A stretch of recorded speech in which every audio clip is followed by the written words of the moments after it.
There is a kind of stubbornness that doesn't look like strength until you've watched it long enough. It doesn't raise its voice. It doesn't ask for witnesses. It shows up before the frost has lifted, hauls water when the pump freezes, patches a roof with whatever the season left behind, and it keeps the deed. Not because anyone is watching, because the deed is the thing. Leah Morrow had been keeping that deed for 3 years. The property sat 12 kilometers east of Pincher Creek, tucked behind a stand of lodgepole pines that had grown too close to the fence line and were slowly winning the argument. 160 acres. Her grandfather had proved it up in 1908 under the Dominion Lands Act, and the title had passed through the family the way stubborn things pass. Quietly, with no ceremony, straight down the line to whoever was left willing to hold it.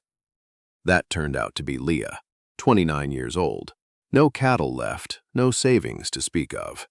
Just the land, a collapsing hay barn, and a kitchen garden she had put in along the south-facing wall, because something in her refused to stop planting things. The morning Owen Callister first rode past the property, she was on the barn roof with a pry bar and a mouthful of roofing nails, replacing boards that had buckled under the November ice load. She didn't notice him. She was focused on not falling. He noticed her. Owen Callister was not the richest man in the Pincher Creek district, but he was close enough that the distinction didn't matter to most people. 3 ranches, consolidated over 2 decades, grazing leases that ran east toward the Porcupine Hills. A reputation for being direct and fair, which in southern Alberta was a combination rarer than people admitted.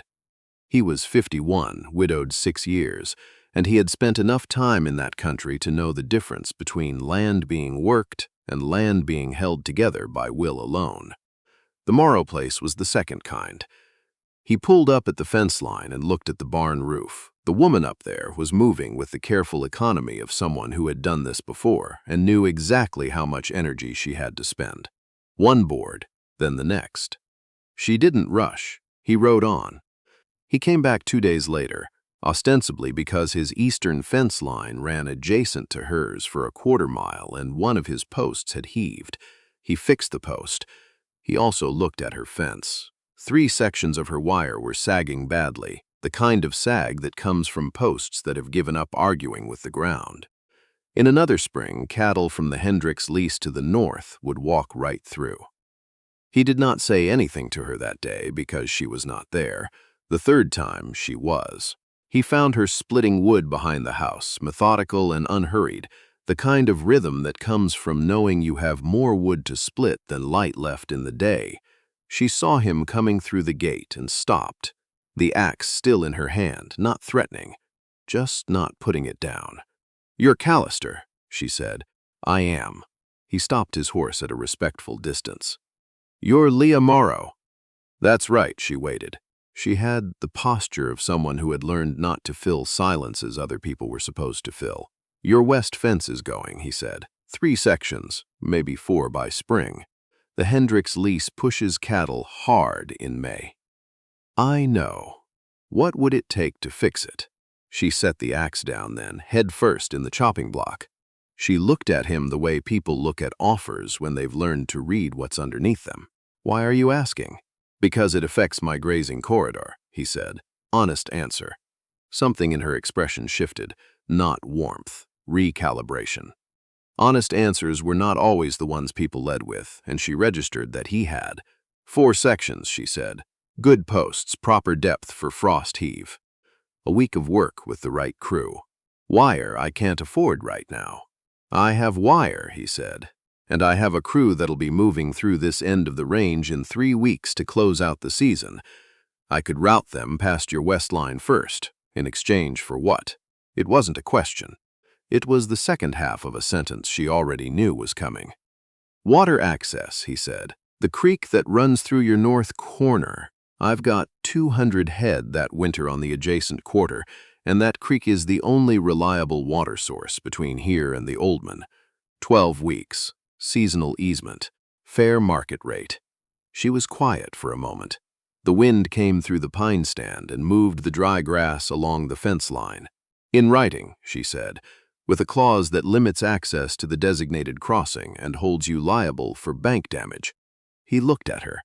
"I grew up watching my grandfather negotiate grazing rights," she said. "I know what a verbal easement is worth in February." "Fair," he said, and he meant it. There is something that happens when two people reach an agreement neither of them had to be pushed into. Something settles. Not warmth yet, not trust yet. Just the recognition that the other person knows what they're doing and that the negotiation was honest on both sides. That's rarer than it sounds. They signed the paperwork at her kitchen table 3 days later. 2 copies, notarized in Pincher Creek. She read every line. He waited without impatience. His crew arrived the following Monday. 4 men, a truck with a post pounder on the back, and enough wire to do the job properly. Leah was already at the fence line when they arrived with her own post hole digger and her own gloves. The foreman, a quiet man named Garrett who had worked for Callister for 11 years, looked at her once and nodded. "We'll start at the northwest corner," he said. "Follow the contour. Ground's harder than it looks at the second post," she said. "It runs over a gravel ridge under the sod. Bring the breaker bar." He looked at her with the particular respect. Working people extend to other working people when accurate information is offered without being asked for. "Good to know," he said. She worked the line with them all morning. Her shoulders told her something about it by noon, but she reset her grip and kept moving. By mid-afternoon, the 4 failing sections were done, and they had moved into a 5th she hadn't budgeted for, because the wire there was worse than she'd measured. She didn't mention that the 5th section was on her. She just kept working. Owen arrived the second day with the signed easement, notarized with the bank liability clause she'd asked for, and one she hadn't. "You added a sediment clause," she said, reading it at the tailgate of his truck. "High cattle traffic on a creek crossing silts the bed downstream if you don't manage the approach," he said. "It would affect your garden irrigation in 2 seasons. The clause protects you." She looked up at him. "You thought of that before I did," she said. "I've made that mistake before," he said, "on my own land. Learned it the hard way." That evening, Garrett told her what Callister had said before the crew left his yard the first morning. "She'll know that property better than you do. Listen when she talks about the ground." Leah held that for a long time. He hadn't sent a crew to work on her land. He'd sent them to work with her. She didn't sleep well that night, but it wasn't worry. It was the particular restlessness of someone whose situation has shifted in a way they haven't fully measured yet. She went out at midnight and checked the new fence posts with a lantern, pressing each one, checking the set. They were solid, good depth, done right. She went back inside and made a note in her ledger. Fence complete, easement signed, water access, designated crossing, North Corner Creek, 12 weeks, seasonal. And then, in smaller writing below, "Callister keeps his word, so far." The second line she underlined, not as a warning, as a thing worth tracking. December came in fast that year, the kind of December that doesn't apologize. Leah was banking her garlic rows against the first hard freeze when she heard a vehicle she didn't recognize come up the drive. The truck was too clean for working country. The man who got out of it was dressed the same way, just inside the line of presentable, just outside the line of honest. He walked toward her with the unhurried confidence of someone who believed the next few minutes were already decided. "Miss Morrow," he said, "Perry Staines, Land Acquisition, Calgary. I've been authorized to present you with a serious offer." She set down her straw fork. Perry Staines. She knew the name. Not from good news. Staines operated in a specific and precise way. He wasn't a forger. He wasn't violent, not in any way that left marks. What he was patient. He found ranchers at their lowest point. A bad year, a death in the family, a fence line no one had money to fix, and he showed up with paperwork that looked reasonable until you read the subordination clauses buried in the Schedule B attachments. He had moved through 3 districts in southern Alberta in 4 years. Most of what he acquired came from estates where the heirs hadn't understood what they'd inherited, or from single operators too exhausted to read the fine print. The fact that he was here now in December told her what the season had already told her, that the property had been on someone's list for a while, and that someone had been watching for the right moment. The property is under a water access easement, she said, signed and notarized. The leaseholder is Owen Callister. Staines smiled. It was the smile of a man who had heard this before. Easements are attachments, Miss Morrow. They follow the land in a sale. He let a pause do some work for him. The offer is $200,000. Clean title, 30-day close. Another pause. For a property assessed at $160. That's a generous number. It's a generous number for a property you intend to resell to the rail corridor development at 4 times the value, she said. I've seen the land assembly maps. This parcel is in the buffer zone. The smile didn't disappear. It changed temperature. You've done your homework, he said. I have.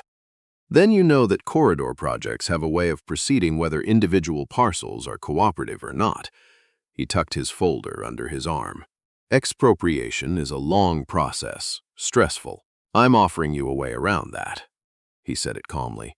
The way a man says something he's said many times before and found effective. I'll be back Thursday, he said. I'd recommend thinking carefully. He drove out. Leah watched the truck until it cleared the pine stand. Then she went inside, wrote in her ledger. Staines, December 9th. Offer made, $200,000. Implied expropriation threat. Thursday, she sent a message to Owen Callister that same evening. He arrived Wednesday night with 2 men quietly. He found her at the kitchen table with the ledger open and a survey map spread beside it, the rail corridor buffer zone highlighted in yellow. He sat down across from her without being invited. He looked at the map, then at her. He mentioned expropriation, she said. He always does, Owen said. It's not as clean as he makes it sound.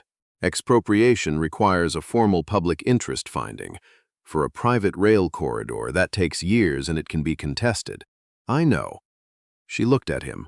But most people he's talking to don't know that. No, he said. They don't. They sat with the map between them. The easement is registered, he said. My name is on the title record as an encumbrance holder. Any buyer takes on the easement. That makes the parcel less attractive for a clean flip. He said, easements follow the land.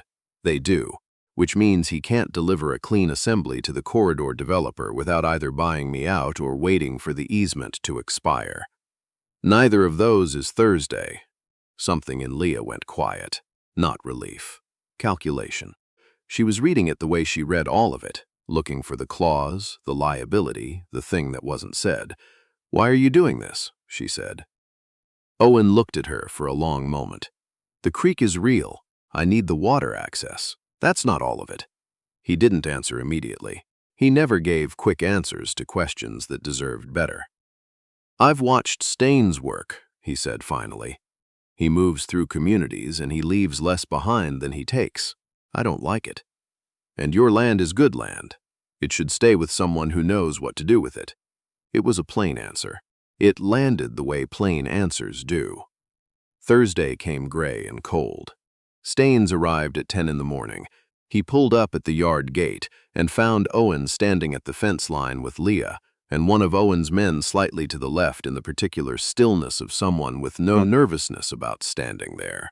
Staines took in the arrangement. He was too practiced to show surprise. Callister, he said. Didn't expect to see you here. The easement runs through this property, Owen said. Anything affecting the land affects my registered interest. That makes this my business. Staines looked at Leah. She met it directly. The Colt she'd inherited from her father was on her hip, which was legal in Alberta, and which Staines would know was legal, and which she had put there for the same reason she put everything in writing, because precision matters. The offer stands, Staines said to her. $200,000. Clean close. The offer was declined Monday, Leah said. It was declined when you implied I had no choice. It's declined now. Her voice carried across the yard without effort. This land is not for sale. The next time you come onto this property without an invitation, I'll have the RCMP out of Pincher Creek to meet you, and I'll have a copy of this conversation, registered with the Land Titles Office in Calgary. A silence. One of Staines' men shifted his weight. The other looked at a fixed point, somewhere past the tree line. Staines looked at Owen. He was measuring, calculating. He found nothing to work with. He touched the brim of his hat. He got in the truck. He drove. Nobody spoke for a moment after the sound of the engine faded through the pines. Then Owen's man Garrett, who had set fence posts with her 3 weeks ago, said quietly, "That's the first time I've seen Staines leave before he got a signature." Owen looked at Leah. She was already walking back to the house. Word moved through Pincher Creek the way it always moves through small places, faster than the people involved are ready for. Within a week, 2 other landowners in the buffer zone had called Leah to ask what had happened at her yard gate. A woman with a parcel to her northeast, a retired couple to the south, people who had received their own visits from Staines and who had been thinking Thursday was coming for them next. She told them what she knew. She showed them the easement registration. She told them to get their own copies of the corridor maps, which were public record, and to call a lawyer before they signed anything. She did not tell them what to decide. She told them what to look at. 2 weeks later, outside the land titles office in Pincher Creek, the registrar, a careful woman named Janet who had been recording deeds in that district for 23 years, stopped Owen on his way in. "I heard Staines left the Morrow property without a signature," she said. "He did." Janet shook her head slowly. "You know what people are going to think. That you leased from a cash-strapped landowner with failing fences just to put your name on the encumbrance record." "Some people," Owen said. "What do you say to that?" Owen thought about it honestly. "I say the creek is real, and the water access is real, and I say she negotiated every clause herself, and she was right about all of them." Janet was quiet for a moment. "In 23 years of looking at deed registrations in this district," she said, "I have seen a lot of men with resources and a lot of people without them. What I have not often seen is the first kind leave the second kind's property with less than they came for." She looked at her files. "It's notable." Owen drove back to the Morrow property that afternoon and told Leah what Janet had said. She listened with her ledger open in her lap, the way she listened to everything, carefully, with full attention, and without rushing to respond. "She's right," Leah said. "It is notable." She looked at him. "Thank you, Owen." It was the first time she had used his given name. He didn't make anything of it.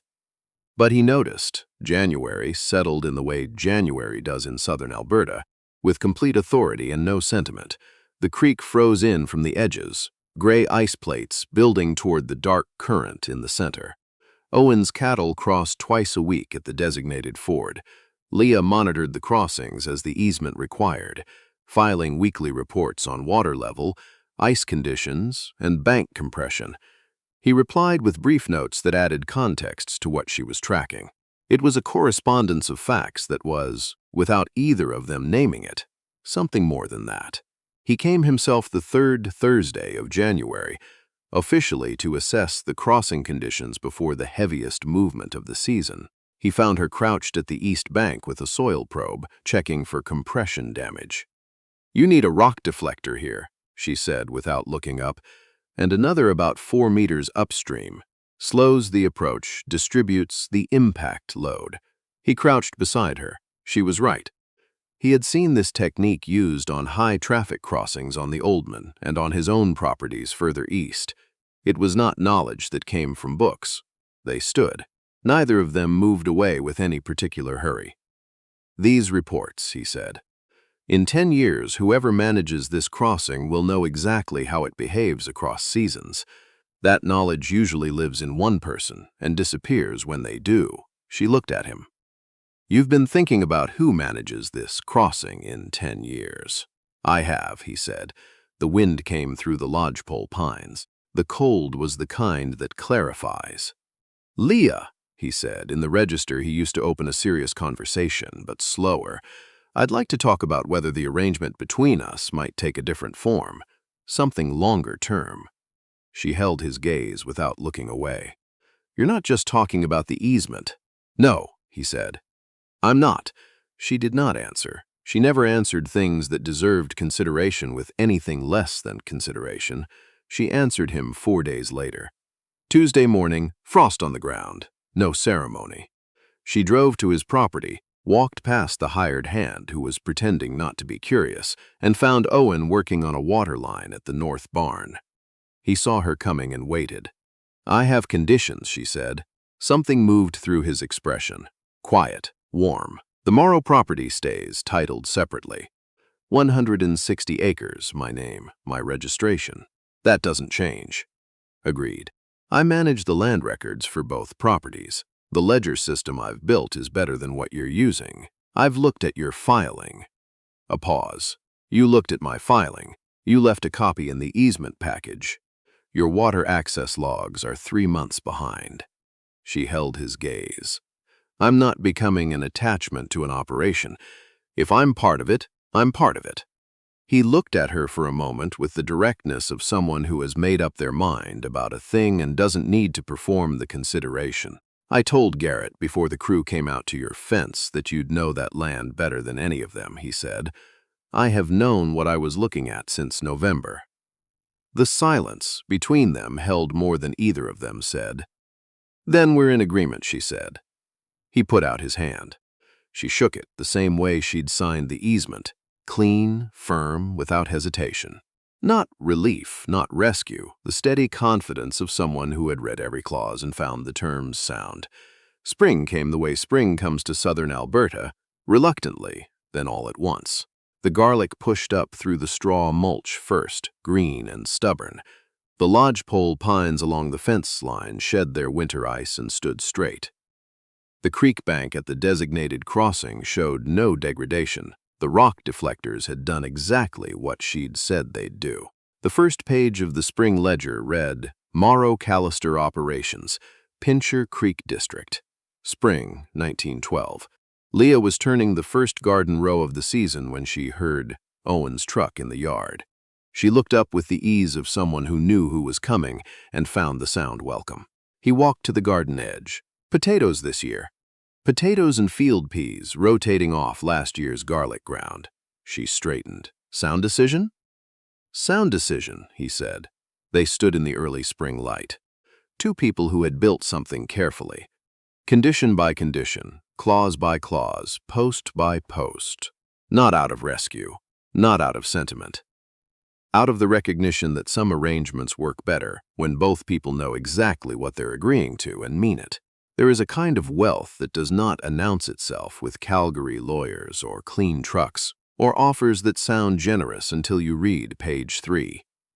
It announces itself in a fence line that holds through the first cattle push of spring, in a ledger kept with precision through the worst winter the district could produce, in the handwriting of two people who understood that the strongest agreements are built on respect, not urgency, not loneliness, not the threat of a man who arrives in December with a number and a map and a Thursday. Morrow property, 160 acres, title unchanged. Both of them knew exactly where that deed was. You've been riding with echoes of the Wild West, where the West is told the way it actually was. Leave a comment and tell me where you're watching from. I read every single one. The next story is already waiting.